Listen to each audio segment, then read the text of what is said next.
Good evening, Richard. It's Caitlin here. Can we do a quick mic check with you? Yeah, testing 1, 2, 3. Excellent.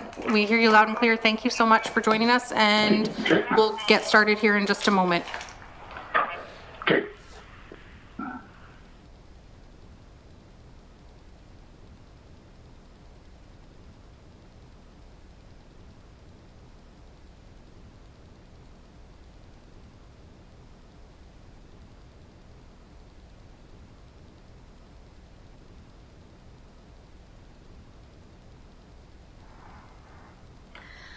Thank you very much, everybody, for joining us this evening, and I will now call the Standing Committee on Social Development to order this evening. We have a few kind of housekeeping items for committee to go through before we get started.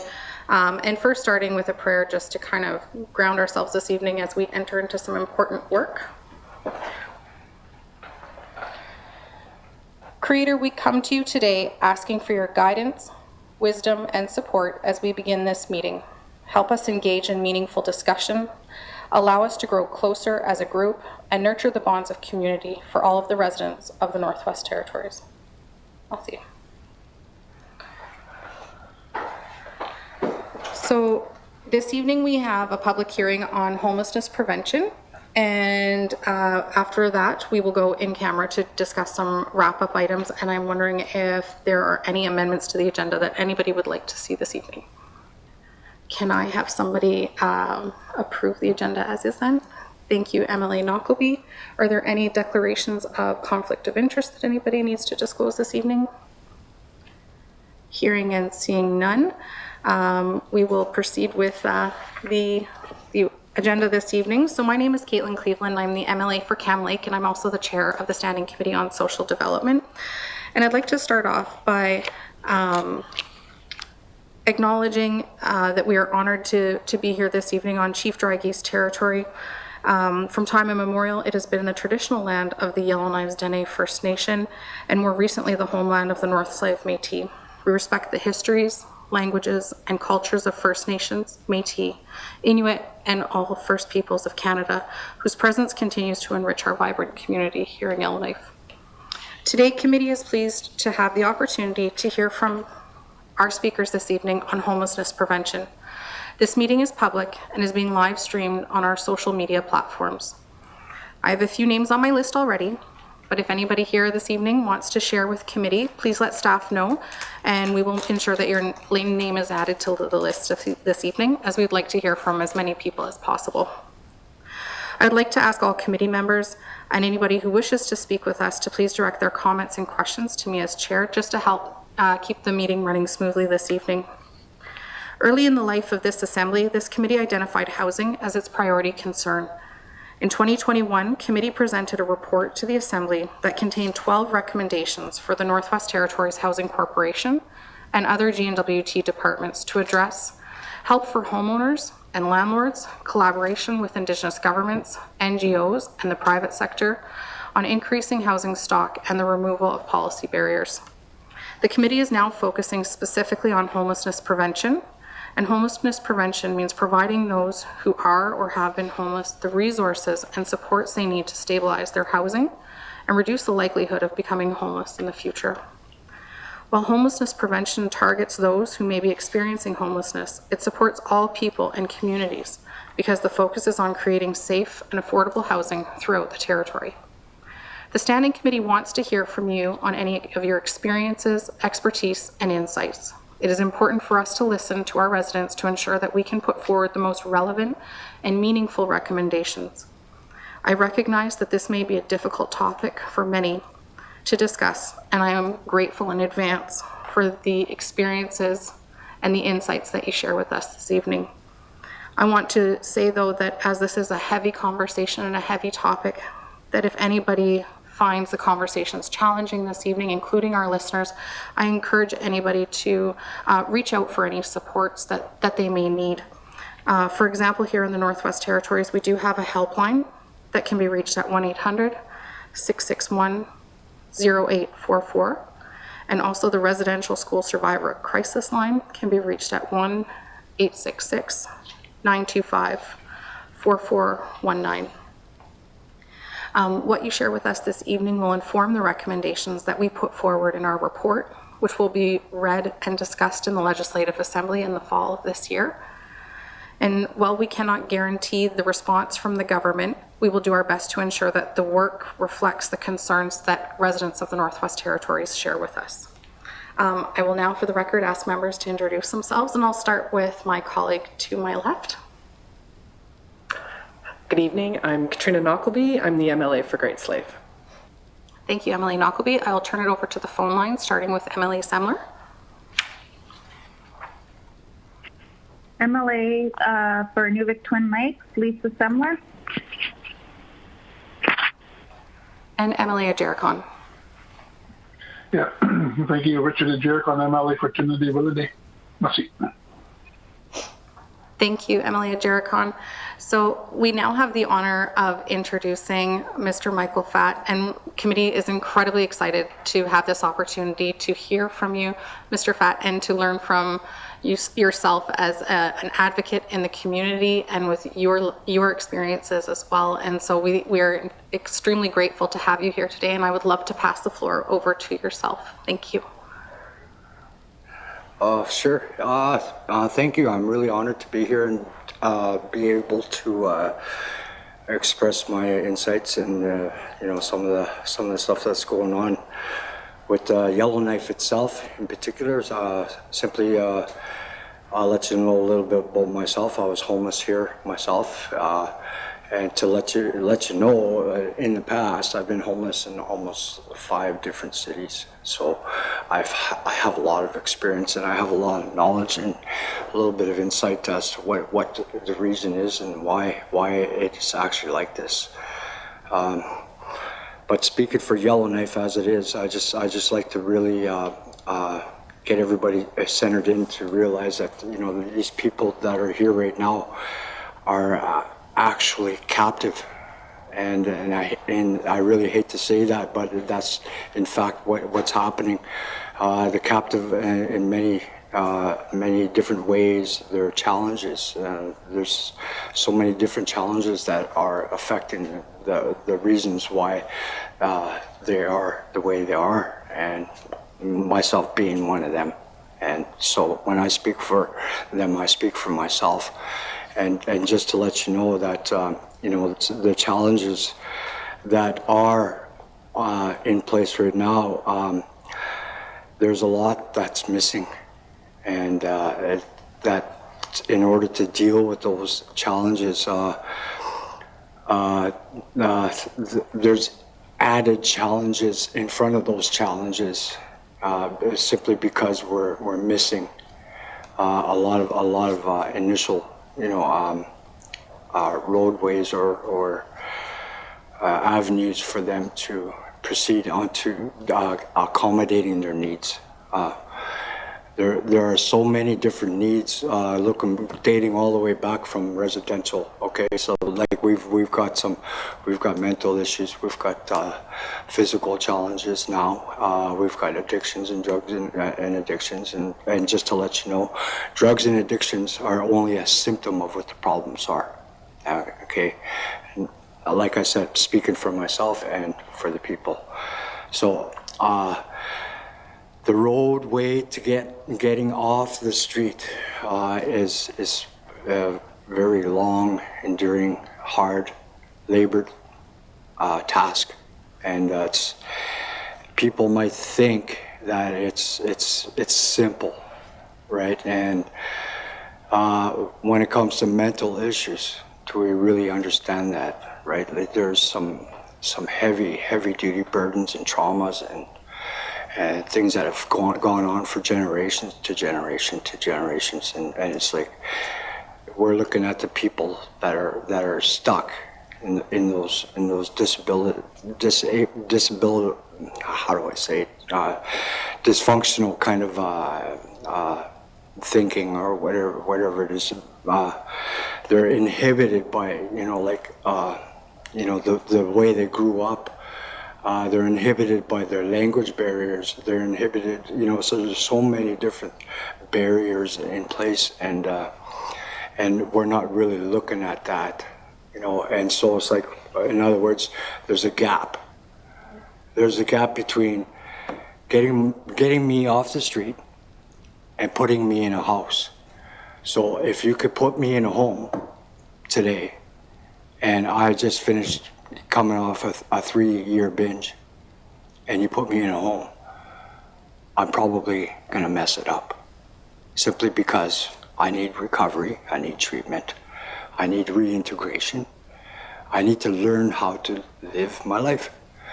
A lot of factors have been missing is the fact that the streets themselves, once you've been in that captive state, you've suffered so much loss, you give it all away.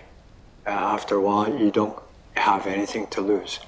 And it's like, you have no ID, you have no license, you have no tickets to get into a position where you can go and establish, a position, working or, a career. So those barriers in itself, will create such a distance between, them actually becoming successful. It's at the point right now where housing isn't even available, put it that way. So at the end of the road, there's no reward. So why would I even bother? It gets to that point. So it's like I'm captive. I'm stuck in the street. I don't even know how to get out. And in other words, I'm sitting in front of the post office and practically getting browbeaten. Sorry, I'm going to bring a lot of stuff up, okay? Practically getting browbeaten from the community because the majority of them are saying, why don't they do something about that problem? About their problem, about those people. So they're in an us versus them scenario. So they're beaten. They're beaten already. You know what I mean? And they're continue to get beaten on a daily basis. At the end of the day, you just want to get inebriated. You want to forget the fact that you're not winning, and that things are out of reach. You know what I mean? And so it's like the addiction becomes another inhibitor. So there's a lot of issues that aren't being made aware of. For example, like I expressed, the fact that we have to reintegrate back into our life. And the fact is that while they're sitting there, do you see them living their lives? Okay, so this is something that I want everybody to understand, is that are they living their lives? The fact is that we are enduring every moment of the day. Okay? And it's such a hard thing, to face that in the next moment it's even that more disturbing. And it's that more troubling to get yourself moving and inspired and encouraged. And so that's something I'd like to point out as a community, as a city, as Yellowknife, one body, but we happen to have our broken foot. So why are we hopping around on one leg when we need to fix our foot? So that's just what I'm saying. That's where I see it. It's like the attention given to them, it seems to be wearing off. It seems to be wearing off. But the fact is that the attention is inappropriate. Okay, because there's other issues at stake, going way back into the residential, the 60s scoop. We've got people that just came home. For example, myself. I just met my family, like not long ago. I was way out somewhere, and I did not know my family. I grew up with nobody. And it might be hard to want to even understand that. Or, most people say, yeah, right. It's a fact of life. It's a fact. The majority of the people that we're talking about here, like 96%, are Aboriginal people who have generational traumas dating back way back. And the fact is that the systems in place right now, and this is where I'm gonna bring this up. We are not connected. It is not connected. I've been saying this for the last 2 years now, since I started becoming a speaker or someone who, advocates for the homeless. And I'm so honored that we're taking this step and actually asking me. That it's such a big move, a big step, boy. Holy smokes. The fact is the system is not going to work. It's what's captivating the people. The majority of the system that I've tried to get help from, okay? When I say help, that means I want out. You know what I mean? I want out. Now I go down to the Tree of Peace or the YWS, Withdrawal Management Services. And Withdrawal Management Services, are you sober? I'm like, no, that's why I want to come here. And it's like, sorry, you have to be 72 hours sober. Literally, this is what we're facing. So 3 years later, I'm coming back again. And so why was that blockage put in that way? You see what I mean? The services are providing more damage than they do help. Okay? There's a dead end.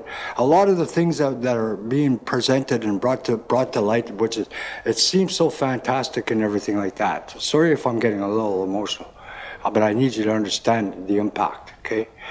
It seems so fantastic and everything. We bring them along and we string them all the way down to the end and we put them right back into that bowl of soup that they just finally got themselves out of, and they're feeling comfortable. Some of them, we put them back into their element, only to put them back in to endure the next moment, which is a horrific moment.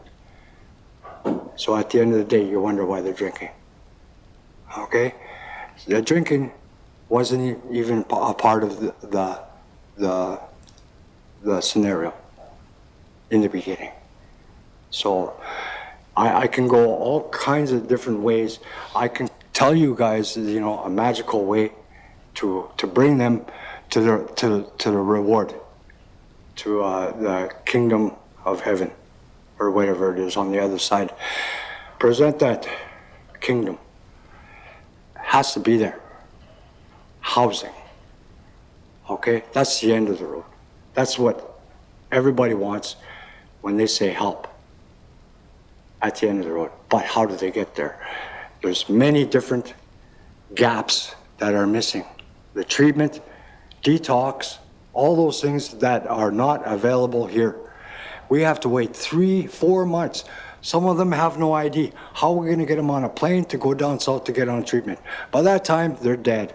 Sorry, I just want to bring it, straightforward. I've witnessed it. I've watched it. I've had friends. Okay? I've had friends losing legs and limbs and stuff like that because they couldn't heal. The services are not there. It's a shame, personally. And I think that Yellowknife as a city, as a whole, 30,000 people that are around this area, we should all be able to come together and provide some kind of a solution. And it's there. It's simple, Simon. It's easy to understand if you're them. The fact is that nobody wants to be them. Okay? And it's really hard to understand them unless you're them. So I am them. And so what it took for me to get out, it took me 45 years. Okay? 45 years. So if we're looking at each and every individual, how long it took them. You know what I mean? What are the things that have put them there in the first place? We're talking about, deplorable lives. People have gone through and seen things and haven't been able to get the help, out of shame, out of guilt, whatever. But the fact is that they're not guilty, you know? They're not guilty. They're human beings, and I work with them every day. I provide services that provides an opportunity for them to have that. I've taken the excuse away. I've taken the excuse away, and I've provided an opportunity for them to have a door available for them to at least encourage themselves and get some inspiration. But I can only take them so far. So I'm another service that provides a string that just strings them along. And unfortunately, I can't say, keep coming, because I'm going to get you a house. Keep coming, and I'll get you recovery. Keep coming, and I'll get you reintegrated back, and we'll teach you how to live your lives again. Fold your clothes, you know, make your bed, and make food for yourself, you know, and stuff like that. I was at a point where I didn't even know how to do that anymore, and you know, that's the saddest state of life. This is a worldwide problem. You know what I mean? But I'm going to suggest to Yellowknife, the Northwest Territories, let's come to a place where we consider ourselves a new petri dish, where we can plant those initial ideas. Well, I'm pretty sure 30,000 of us can come up with one idea each. That's 30,000 ideas. You know, something that will help, right? Like, why can't we go there? Like, I'm mystified, but I guarantee you, the solution is there. If we could just bundle up that solution and start utilizing it and put it to use, unfortunately, funding is an issue. Red tape, okay? We're bumping heads all the time. You know what I mean? Why don't we develop a pot of money for this particular problem? Why don't we develop one big service that could provide and appeal to all the needs, accommodate the problem, accommodate the situation? You know what I mean? Let's heal our foot, right? Like, as one big body of Northwest Territories, why can't we stop to heal our foot? You know what I mean? We have an issue. We have an issue. It's apparent. It's real. And we got to stop saying, why don't they fix those guys? We got to start saying, why don't we fix ourselves? Why don't we get ourselves together? Let's fix ourselves. You know what I mean? We got to start thinking like that. Like, I'll tell you right now, fix the homelessness situation.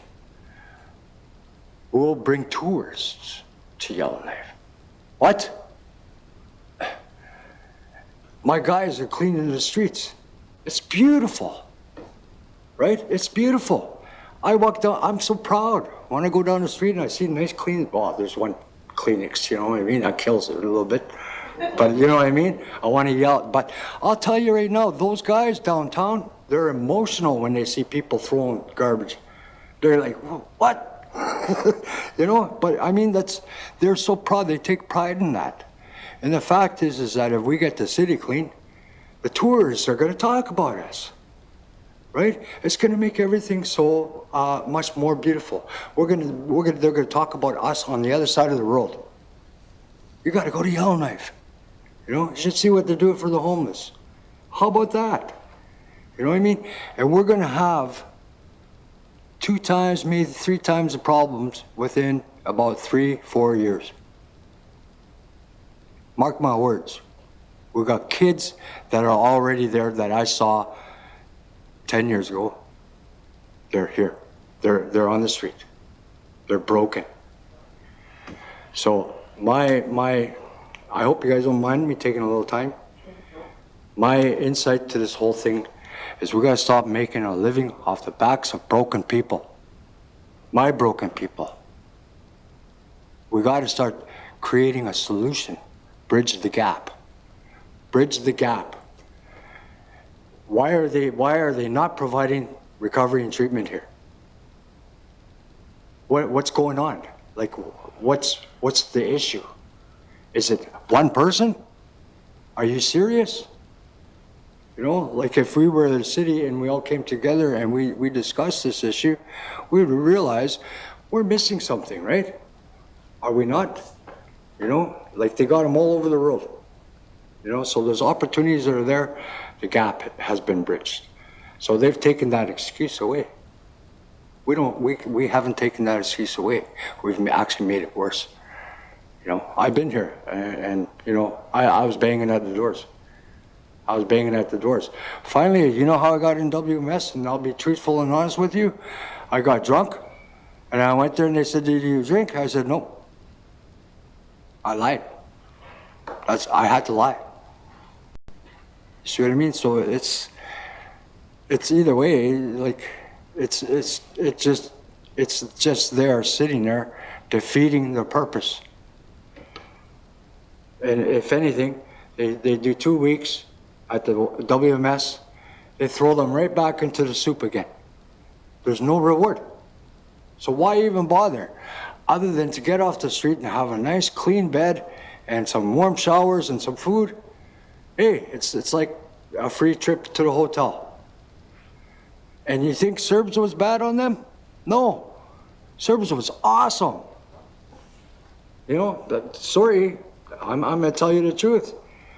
They got free trips to the hotel. They got free food, everything like that. I would have died. Just you know, that's my heaven. You know, so it's like we're looking at things different, right? Like we're not really understanding the situation. I don't know what it is we can bring here. Maybe have some more lived-in experienced people. You know what I mean?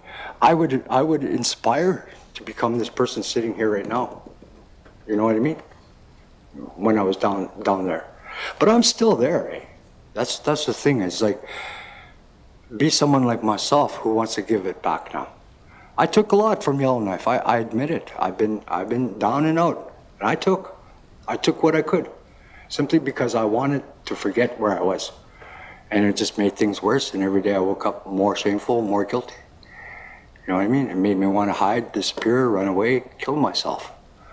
You know, so it's like, let's talk real here. There's some real issues.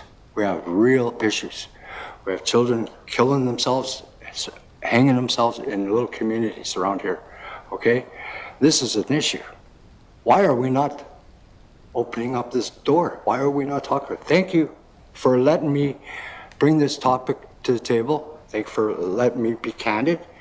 You know, and I'm inspired to see, you know, we're really touching on the subject. It's a real subject. You know what I mean? And it cannot be denied. You know, and I fret to see, you know, down the road, you know, sometimes I say goodbye to my workers. I don't know if I'm going to see them again. And sometimes, you know, and I have a lot of heart and a lot of love for them. You know what I mean? And I really go to bat for them. And I am them. Yeah. Maybe that's enough. Thank you so much, Mr. Fatt. I really appreciate how candid you were and how honest you were with committee. One of the areas that you touched on was the trauma that is felt in all of our communities right now. And you also touched on the word connection. And I'm wondering if you're comfortable speaking more about potential ways to fill gaps with resources that kind of fill that that connection gap of rebuilding that connection and kind of going upstream, as you say, that there's a reason for addictions and substance abuse in our communities. Thank you. Absolutely.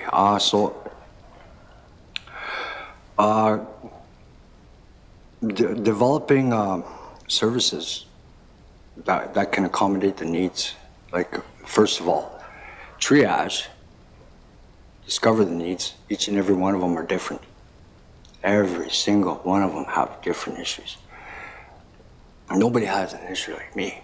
And I'm not to say that, you know, sarcastically, but I'm telling you, I needed specific treatment, like mental, psychological, emotional, you know, you name it. I was a wreck. So what I needed was all the resources, they're available all over the world. Okay, so treatment centers, after outreach, you know, we need to talk to our people. We need to bring them in, and we need to get them talking. What worked for me was I got busy. Okay, I got busy, and what we need here, we need all the services under one roof. Okay, and I'm not saying this because nobody's ever thought of it or anything. I'm not saying, but I'm also not saying this because this is what somebody told me. This is something that I've realized since I went around it the hard way. The services should be available there. The doors should be open, always. It should have a welcome sign constantly. Unfortunately, we have to be tolerant. So we need professionals. We need people who have tolerance, understanding of what happened and what it is that these people are going through. The 60s group. Does anybody understand the 60s group? No. We need professional people in place. I don't care if you hire them from another country. It doesn't matter. As long as they have that understanding, that tolerance and care and compassion. Right? A lot of them are going to blow up like little kids. Unfortunately, they're big and it's a little bit scarier. But the thing is that they're children. We are children. Right? In the eyes of Creator, we're all children anyways. In my books, we stifle ourselves, and we need to be open. We need to come out. We need the services that provide us to be able to speak, talk, and teach ourselves, and think to ourselves, and talk to ourselves, and that stuff isn't available. Bring it under all under one roof, one service. I mean, services available for every need, mental, psychological, whatever, and you know, alcohol, drug addiction, you name it. We should be able to provide the avenue, the corridor, and then the door.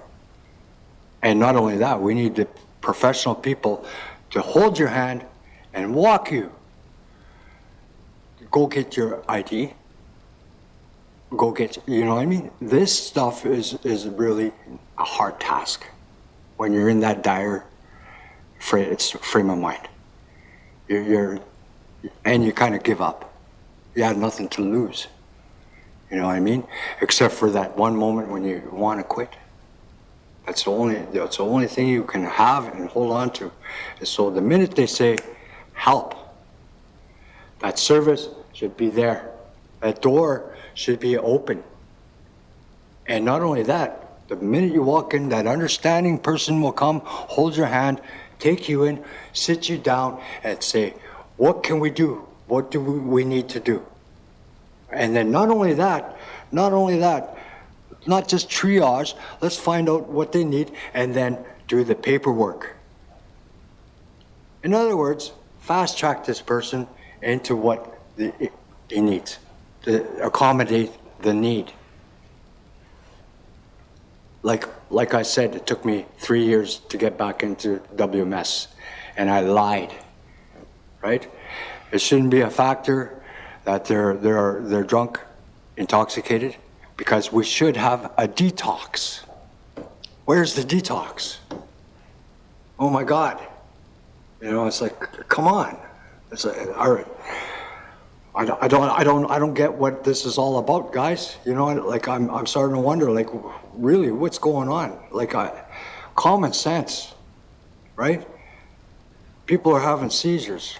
You know, we need to detox that person. We need to change their blood. You know, there's so many needs, eh? But it should all be under one roof. It should all be connected, right? Like we have, I'm sorry, IC, what is it? Integrated case management. So integrated case management. We have Salvation Army. We have Sobering Center, whatever that is. I don't even know what that is anymore. We have the drop-in. We have like Arnica. We have Housing First. We have all these things, and they're all, none of them are connected. Like myself, my service, I provide a service. Why can't I bring that guy in and say, dude, we're gonna get you home. We're gonna put you in a place where you're gonna put a picture up of your babies, your mom, your grandfathers, and you're gonna be proud. You're gonna have a key, and you're gonna be sober. And you're gonna remember every moment. You know what I mean? And we want to accommodate that. I want to say, okay, come work for me. I'm going to give you a resume, experience, you know, and I'm going to give you confirmation. And I'm going to give you encouragement. I'm going to give you insights. I'm going to help you out every step of the way. And then the reward should be the home. The home. So that's what the services should provide. I want to be able to offer them that reward, but I can't. The only thing I can offer them is a good bi-weekly check. And where are they going to go? What are they going to do with it? You know, I always tell them, you know, do yourself a favor because I know you can't afford a place. Buy something nice for yourself. Do one thing nice for yourself. And I always tell them, look after yourselves. Look after yourself, you know. And those are what can be provided. All that can be provided. There's so much missing, and it's kind of obvious. It's kind of obvious, you know. It's like I don't know why we deny this from ourselves, you know. Like I'm speaking about all of us as a whole. Yeah. No, thank you, Mr. Pat. One last question. When you spoke about your the roadmap you created to yourself or the pathway you created for yourself, you said I got busy, and it really looking at what you've done in the community, you've stayed busy. And so I'm wondering if you're comfortable speaking to some of the solutions that you as an advocate have kind of walked the talk and created within our community.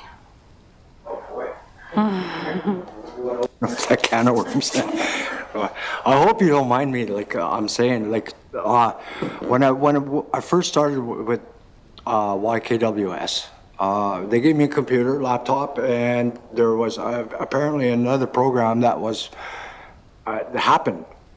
And I don't know if you guys realize the difference because I know that nobody knows about that program. But do they know the program that I'm running? Yes. Everybody knows. Everybody. They shake my hand. They come and say, congratulate the guys for doing such a great job. Sometimes they buy them pizzas and everything. Why is that? Because I'm doing the footwork. Because I'm out there. That's the difference. The difference is that I'm getting out of my office. I'm not, you know, proposing to go do work or do workshops in Toronto, Ontario, or Hawaii. I don't even know if that's possible, but I'm pretty sure they've tried. I think it's vital for people like myself, like-minded, who really care about those people. It's because I am those people. That to be able to come out there and do the footwork. Maybe I can hire somebody to do, but we can't afford it apparently. But we need people like myself in the services, you know, and that's what the difference is. And the opportunity that I had to provide, and the reason why I had to get busy is because I'm an alcoholic and I'm a drug addict. So like when I get down, I have thoughts of alcohol and drugs. And I don't know if it's like built into my nature or my structure, or maybe I was born with it. I don't know. All I know is that I'm affected by certain scenarios, and it's hard. So, but when I'm busy, I don't think about those problems and those situations. It's really weird. But I couldn't come back to Yellowknife. I couldn't. I was doing really well down south with my art.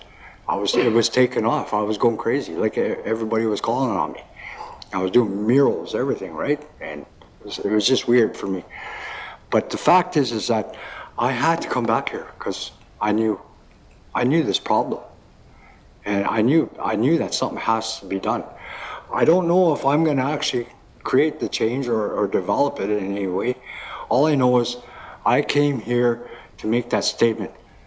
And I showed you guys, everybody, how to get busy. And I'm teaching them as we go. And I have success stories. I have beautiful smiles. Are you kidding? I got people sending me messages all the time thanking me. You know, I don't want to, you know, blow my own horn. I just want to say that it is successful. It depends on how much efforts and encouragement that I can put into it. Right? So we need like-minded people. That's unfortunately. I think what we need to do is we need to really start looking at what we can create now. I see lots of opportunities. I see lots of things, and they just go by. Fact is red tape, money. Right? Money's got to go over there for some reason. It's got to go over there, and then it's got to go to there, and then by the time it gets over there, there's nothing left, or it's, you know. But there's many different avenues, I believe. I'm pretty sure you can come up with them yourselves. You know, we're all like-minded people. We all have a heart, right? And if you look at it, and we really want to put an effort, and we really want to stop it, we can. Yeah. It's like I'm not going to say anything any further towards people. All I know is that look at your heart, look at the people. Before you talk about them, before you talk to them, before you say anything, look at you. Look through your heart and talk to them. You know what I mean? They aren't bad people. They're not bad. I speak to every one of them. I deal with every one of them in an inebriated state. I could still talk to them through their heart. They calm down. Why? I have tolerance. I have patience. I have understanding. That's what we need out there. You know what I mean? And it's available. It's available. Like there's many people that can do that. We just don't have the money for them. You know, in the end. In the long run, that's what it is. Yeah. Thank you so much, Mr. Pat. And at one point this evening, you said that you were inspired while you sat there. And I think you need to know that you're an inspiration to the whole community, and not just the people who work for you, but the people in this building too. We were very excited to get to hear from you tonight, and you've got an amazing reputation in our community, and there's good reason for that. So on behalf of committee, we want to thank you for the work that you continue to do in our community, and also for I know your time is valuable, and we're very appreciative of the time that you've given us this evening to share your experience and also your insights and expertise as well. So thank you. Enjoyed. Maybe we'll take a 5-minute break, and then we'll come back with Northern Birthwork Collective.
Good evening and welcome back to this evening's meeting on the Standing Committee on Social Development.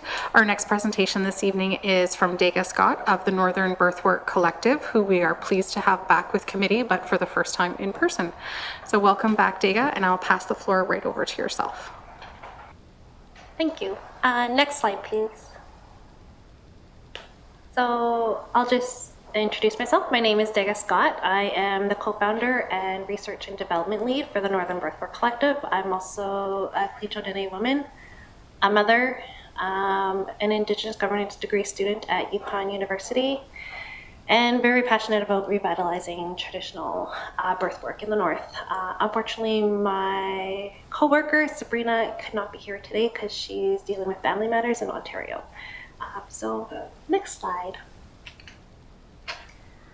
So a little bit about the Northern Birthwork Collective, if you guys don't know. The Northern Birthwork Collective, NBC, is a collaborative effort based in the Northwest Territories with the goal of providing cost-supported programming and services for all stages of the reproductive journey, including conception, pregnancy, birth, postpartum, miscarriage, loss, abortion, and parenting.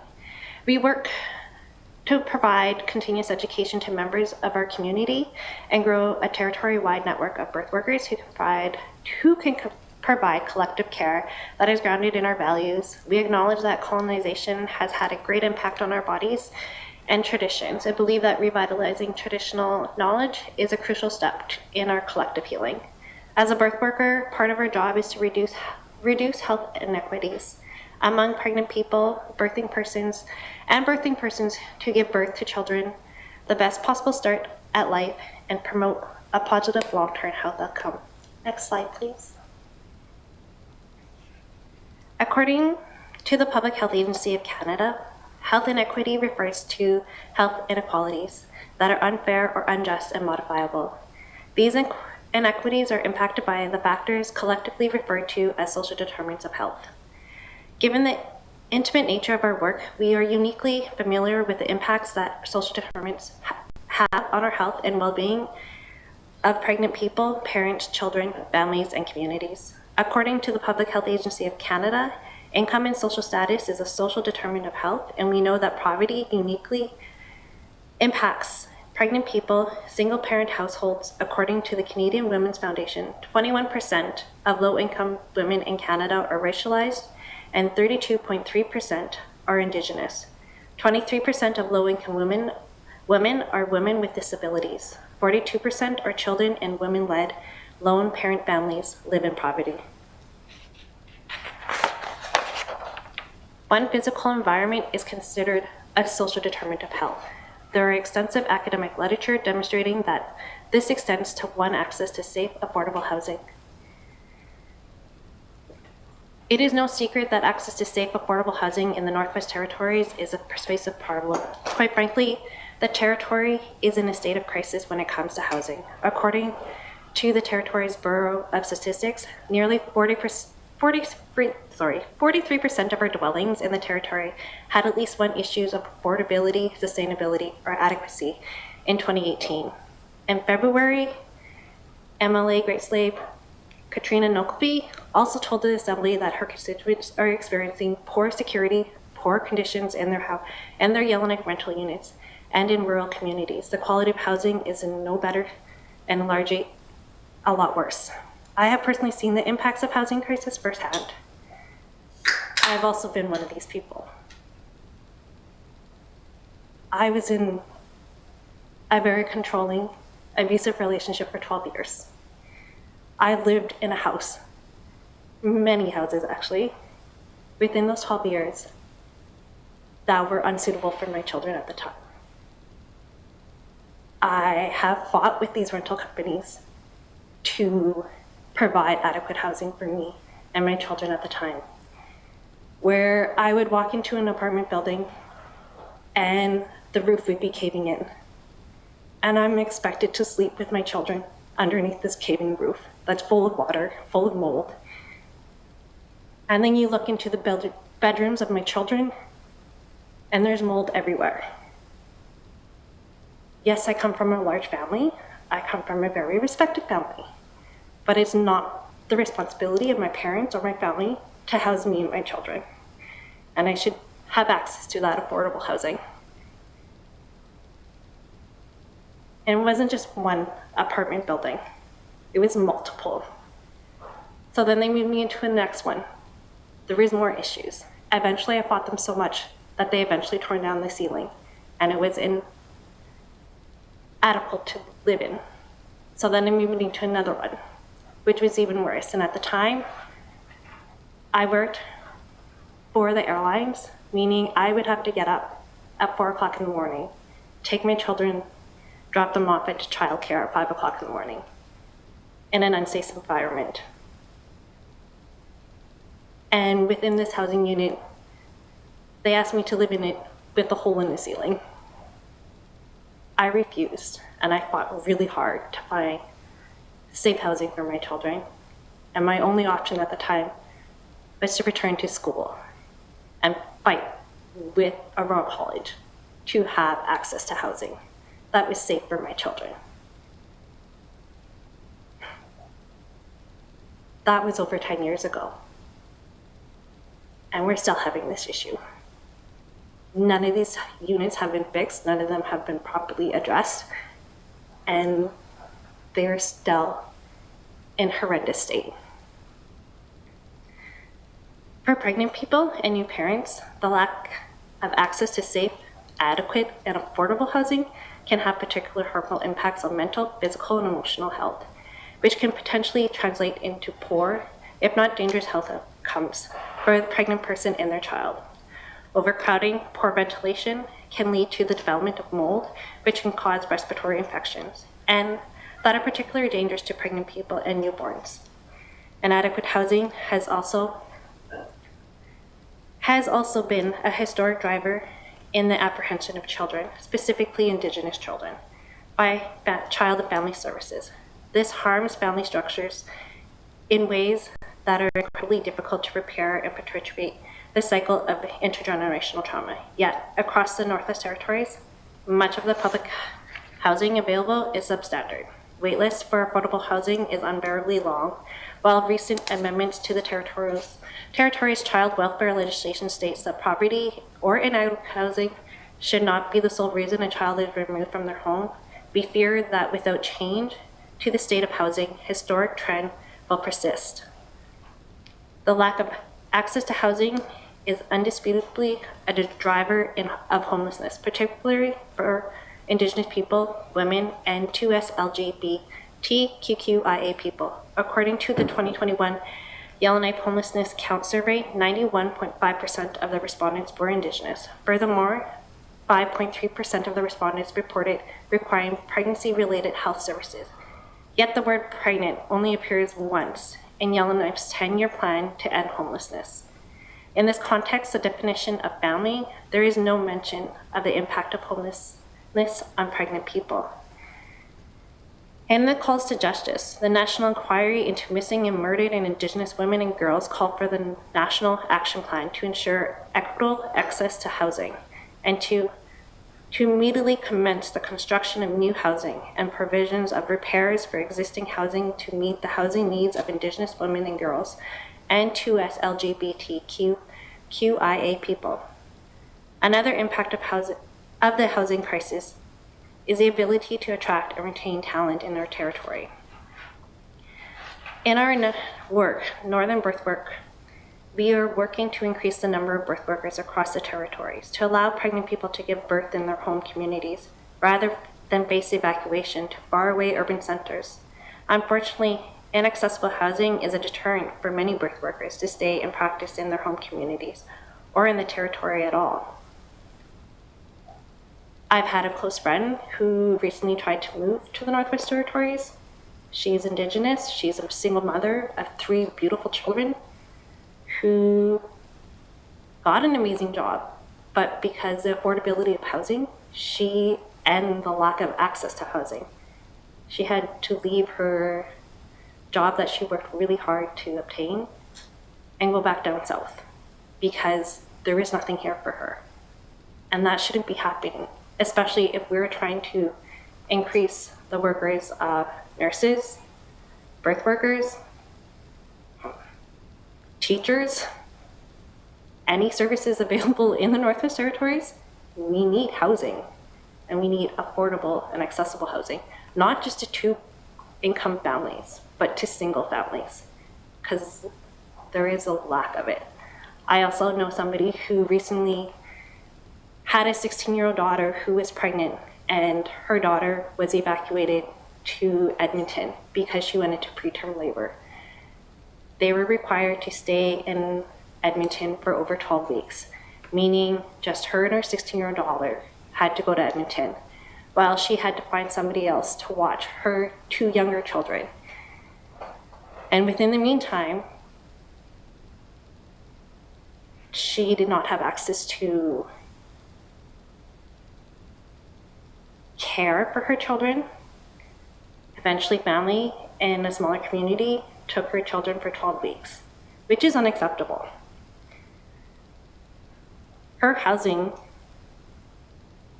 which was completely unaffordable, unlivable, especially during the winter, where the housing unit shifts so much that there was so much draft that she had to pay over thousands and thousands of dollars in heating costs to keep it warm in the winter. Now she has to pay that back. That unit is now being sold, so she had to go on disability because she had to take care of her 16-year-old pregnant daughter who is in preterm labor and at risk of losing her life. So she did not have a full income. She now had to come back to Yellowknife with no housing. She does not have a home to live in anymore. Now she has to live on the couch of family members or friends. And when a family is in crisis, especially during that time, that is unacceptable. She shouldn't have to be worrying about being a single mom of 3 children and a pregnant teenager, bringing a grandchild into this world, possibly potentially losing her life because she's in preterm labor and there's health complications, and not knowing what to come back to. Eventually, she had to find somebody to pack up her unit. There's no storage available, so she couldn't even store her housing items. And now she just lives on the couch of a friend until she can find another unit to live into. But because there's no access to social housing, there's no access to any housing that is livable, she doesn't know what she's going to do. And she's worked really hard and has worked her way through our college, the government, and wants to stay in the North and wants her children to be near her family. But her next best option is to leave the territories. And that shouldn't be happening. Housing must be more about dollars and cents. We have to demonstrate here today why housing is a vital component to health promotion in the NWT, particularly to pregnant, birthing persons, parents, children, families, communities, especially Indigenous communities. Adequate funding for housing and homelessness prevention is not only important for promoting health, but it's also for keeping families together and breaking the cycle of intergenerational trauma. It also poses challenges of attraction and retention of talent across various sectors, including our own as birth workers. In its approach to addressing the housing crisis, we urge the government to take a holistic approach, considering intersectional factors such as race, Indigenous identity, gender identity, and sexual orientation. We also urge wide collaboration across the ministries, governments, communities, and sectors to aid into a holistic approach. We'd like to thank you for endeavoring to address housing affordability in the territory and for inviting us here today to share our perspectives and insights. We would be happy to engage with you in the future and provide additional information and support to the committee. Merci. Merci, Dega, and thank you so much for, Ms. Scott, sorry, too much familiarity. And thank you so much for coming back. It's so nice to have you here in person, and it's always so nice to have Northern Birthwork Collective in front of committee. The information and the quality of work that you give to us is always such a great addition to our recommendations to government. So we really appreciate you taking the time this evening. Are you open to a question this evening? I'm wondering if within recommendation number 2, which was collaborate across ministries, governments, communities, and sectors to aid in a holistic approach, I'm wondering if you can speak in greater detail to what you see that approach being, and if you see specific, if you'd like to speak to specific gaps of resources that you see available within that recommendation. Sure. In terms of a holistic approach across sectors, and especially towards housing, the lack of adequate care, the lack of housing, and it's the lack of livable housing. Our community should not have to face unimaginable, inadequate living spaces.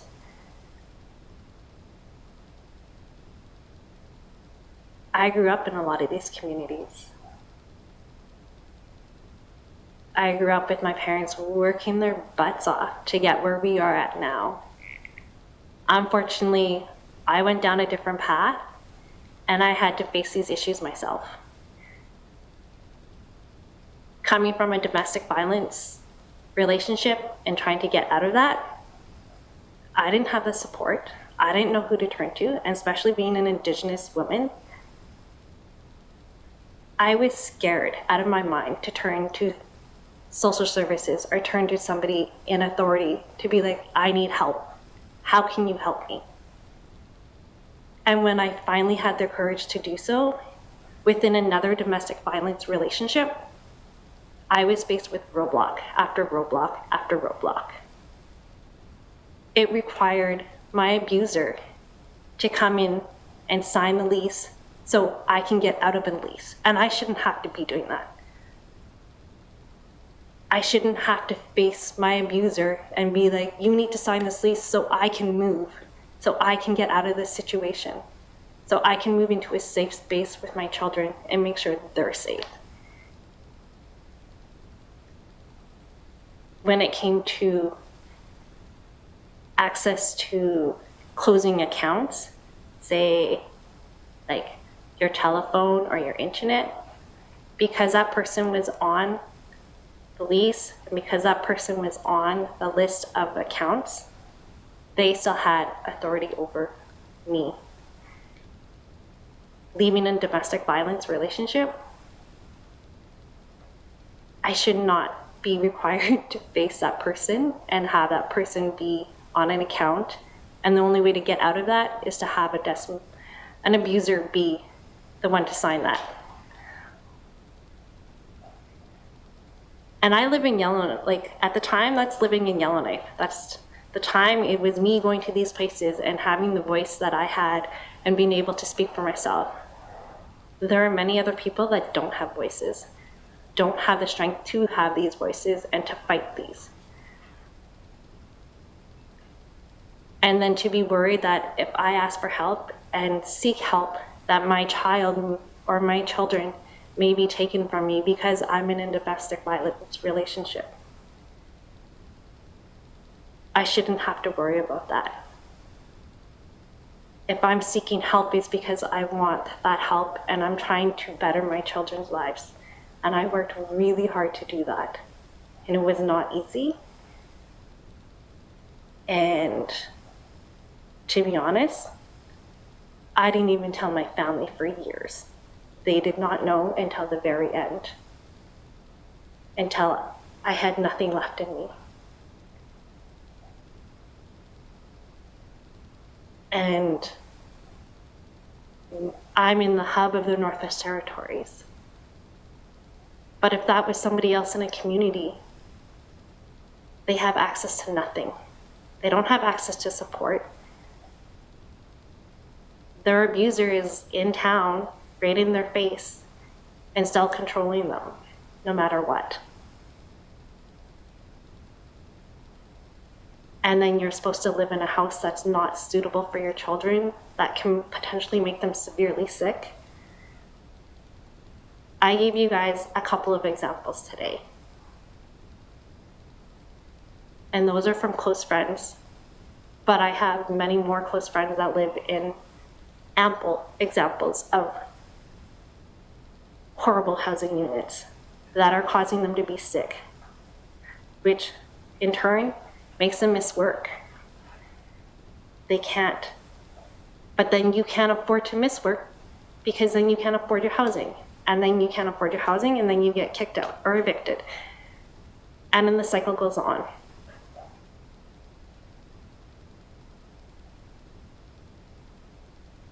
So there's a lack of support. There's a lack of access to support. There's a lack of safe housing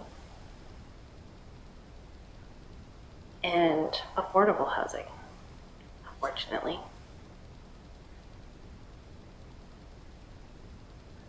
Thank you. And thank you for sharing so personally today. Your words are powerful, and the work that you do, not only as a mother and as an advocate and with Northern Birthwork Collective, is so impactful across the territory. And I know that we on committee are really looking forward to the future of Northern Birthwork Collective and the healing work you're doing. So thank you for joining us today. Excuse me, would you allow me to ask her a question? Yeah, right. Are you comfortable, Dega? Manuel, will you come up to the witness chair?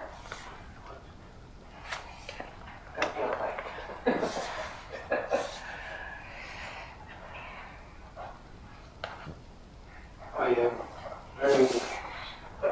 Oh, sorry, Manuel, can you put your hand up so that the microphone will be on you? I'm not used to this, but anyhow. I was very impressed with your presentation. Do you think that we really are in that stage of poverty due to housing in the territories? Yeah, I do. I really do. I think. Oh, doesn't want to go. Can you just push the microphone forward? Sorry. Okay, just. Yeah, I think we are.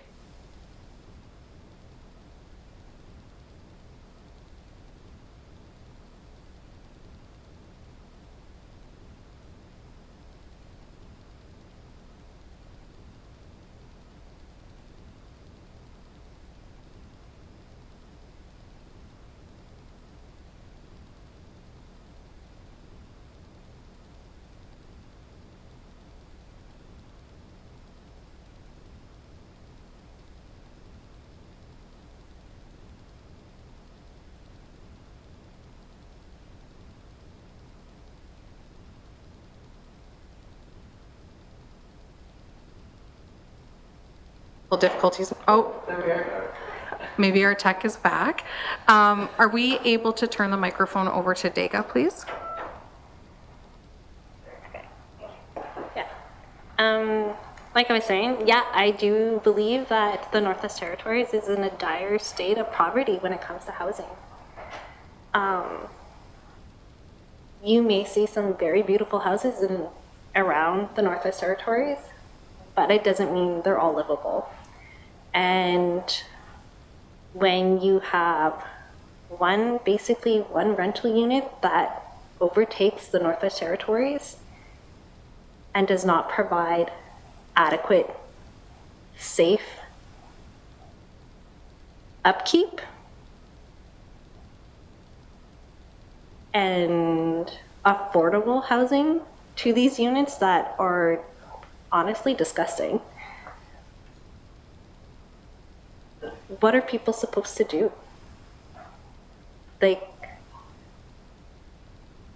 I live in Alberta now, and I lived in Edmonton while I was going to school. And I was able to afford to go to school in Edmonton because housing was a lot cheaper and safer. I lived in a unit that was catered to families and catered to families with pets. And during COVID, they were in there every day cleaning it. The grounds were clean around the building. The units were clean inside and out. There was no need for security. There was no need to worry that you were going to step in anything or the place was going to be moldy because it was constantly upkept and it was affordable. And then you come back here and you still see these same units that are run down, not properly taken care of, and they expect people to live in them and not change anything about them. And they expect people to pay thousands and thousands of dollars a month when they shouldn't be. Most of these units in Yellowknife should not be lived in, to be honest. I'm pretty sure I've lived in about 5 of them. And every single one I've had issues. Every single one there is water damage. Every single one had mold. And I've had 4 kids in the last 18 years. And my 2 boys, when they were small, their rooms were filled with mold. And maybe because I come from very strong parents, I fought tooth and nail about it. And I knew it wasn't right. But I was able to do that for myself. And it doesn't mean everybody else can. It doesn't mean people have the energy to do that, and they shouldn't have the energy to do that. They should not have to do that. It's not acceptable. Thank you, Dega. What I'll do then is I'll take a 5-minute break and then we'll reset and we will come back. Thank you. Sorry,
We have both those members here.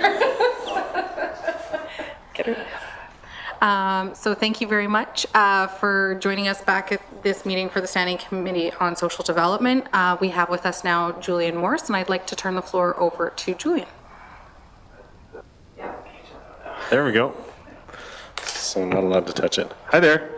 My name is Julian Morse. I'm a longtime citizen of Yellowknife and happened to be reading the paper this morning and saw that you guys were having this public hearing. And yeah, I don't have a huge amount to say. I really appreciate the lived experience that the previous presenter shared. It was really touching, and I'm a very privileged and lucky person. I haven't personally had to access public housing in this community, and I'm very lucky that I haven't. I have, through my position as a board member for the Yellowknife Housing Authority, toured Yellowknife's public housing, and the conditions that Ms. Scott spoke to are exactly what I saw. The conditions of the housing units in this community are nothing short of completely appalling, unlivable. I would have described several of the places that I visited as slums. It's really quite deplorable that people are expected to live in conditions like this, and that this is happening in our community. It's disturbing and upsetting.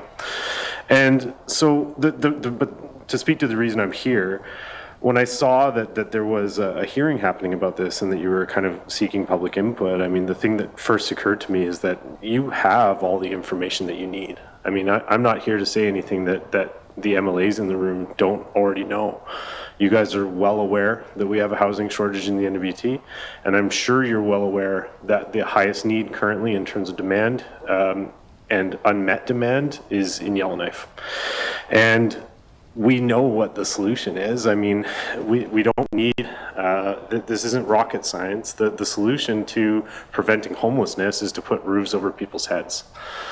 Housing First as a model has been established by evidence and research. It's been a proven method, and it's proven and is working in the NWT where it's been implemented. And I do want to compliment the GNWT on funding and helping to establish the Spruce Bough. I think that's been an incredibly positive development in this community. I'm very, very happy to see it still running. I think there was some question as to whether it was going to continue.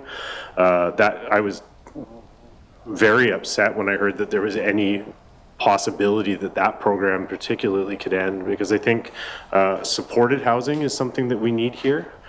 It's something that is desperately needed, and the thing that's so exciting about the Spruce Bough is that it's just working so well. And I'm sure, although I didn't see his presentation, that Mr. Fatt spoke to that a little bit during his presentation.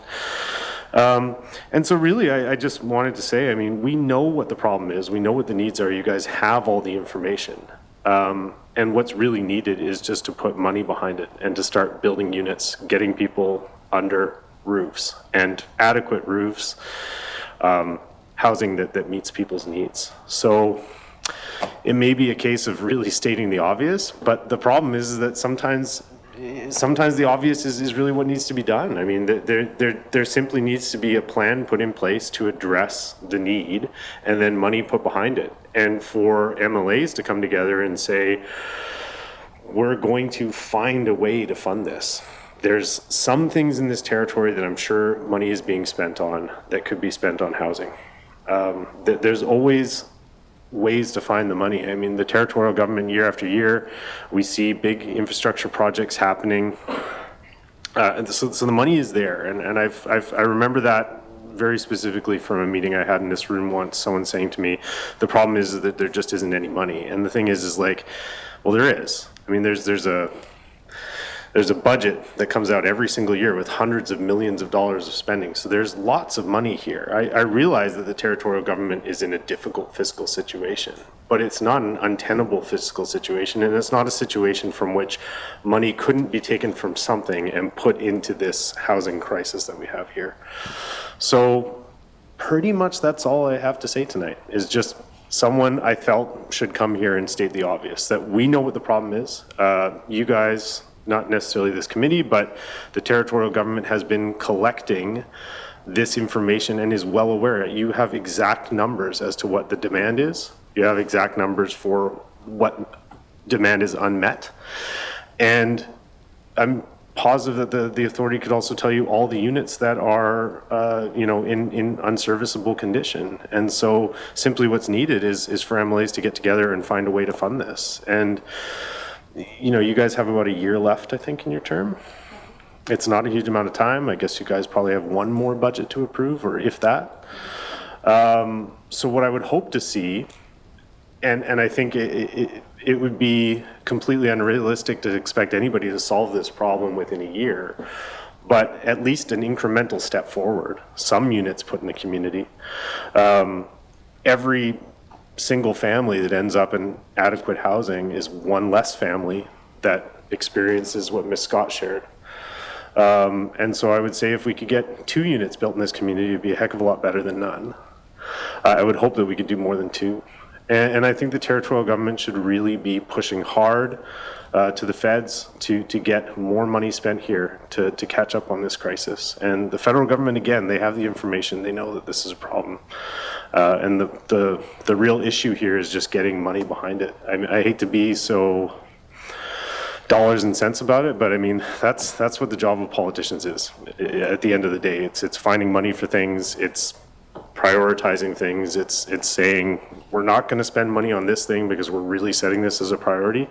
I think in this case, housing needs to be set as a higher priority. And I know that I'm probably preaching to the choir here a little bit. I'm sure that you yourselves have made speeches like that in this house. I haven't seen them, but I mean, I know that certain members were talking about that at our last budget. We're not spending enough money on housing. I know that was a big issue for MLAs, and I would just say that's what the committee should be telling them.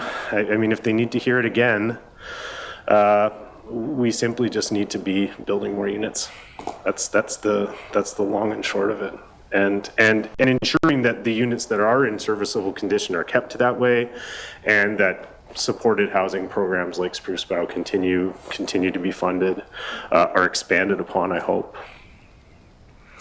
That's about all I came here to say. Thank you very much, Mr. Morse, which I think that's the first time I've ever called you Mr. Morse. I guess the first thing I'd like to say is, yes, I agree. We need to spend more money on housing. I was one of those people that said that in the House, as have most of my colleagues on the Standing Committee on Social Development. You're definitely in a room of allies here. We're kind of in an interesting situation, which is we're sitting in front of a board member for the Housing Authority as well. So, and are you comfortable if I ask you a question?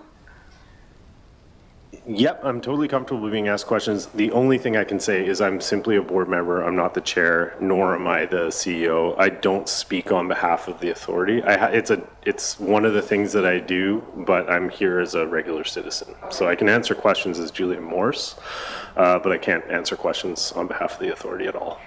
But you can ask me about my personal experience. So I'm gonna think of how I'm gonna rephrase this then. So we both have lived in Yellowknife a long time. Yellowknife is home. And being from the north, everybody is connected and has the opportunity to learn from one another. And so I'm wondering if through any of your personal experiences, if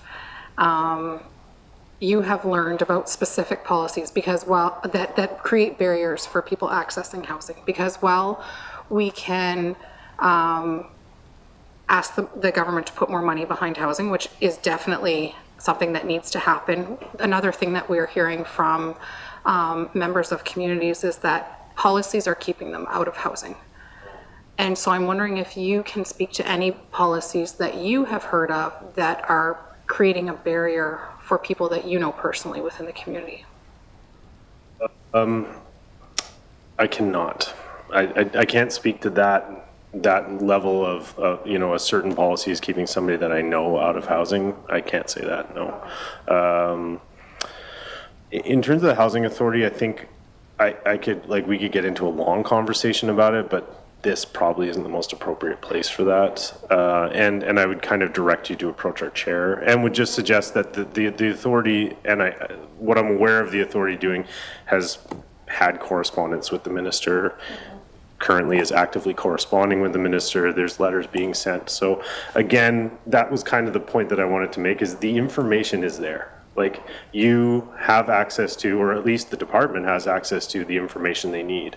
The tough thing is that it seems like, and this isn't to take away from the work that's being done. I know that, like, you know, with limited resources, they're doing what they can, but I think I wanted to make the point that more money does need to be spent here. It is one of the big things. And I think, you know, this hearing is about homelessness in Yellowknife specifically. Okay, the ad in the paper said homelessness in Yellowknife. Yeah, I think that something that did need to be said is that, you know, the highest need is, and it can be politically a little bit hard to talk about, but the highest need is by far in Yellowknife. It's the place where there's the highest demand, the highest unmet demand, and how do I put this? The least amount of units are being kind of promised or planned for. So it's a acute need here in this community. Yeah. I know that Emily Knockleby had either a question or a closing comment that she wanted to make. Oh yeah, I don't have to touch. Thank you. I just wanted to just maybe respond to that comment in the sense of that, because as a Yellowknife MLA and then trying to work with community MLAs, you know, that's always the conversation we're often having is Yellowknife gets everything and the communities doesn't. And so housing has been a really interesting conversation, or homelessness, with regards to that. And one thing that I've really realized is how many people that are homeless in Yellowknife that are actually from communities, and they do want to go back to the communities, but there's no housing in the community or the access to services only in Yellowknife. And I know you know all of that. It's just that I think that that's right there alone kind of speaks to a bit of the issue, is that we have to look at homelessness as an entire territorial issue. Yeah, and I know you're not saying that, just maybe more for the public listening, that, you know, until we solve the housing crisis in the small communities, we can't deal with Yellowknife's housing issue.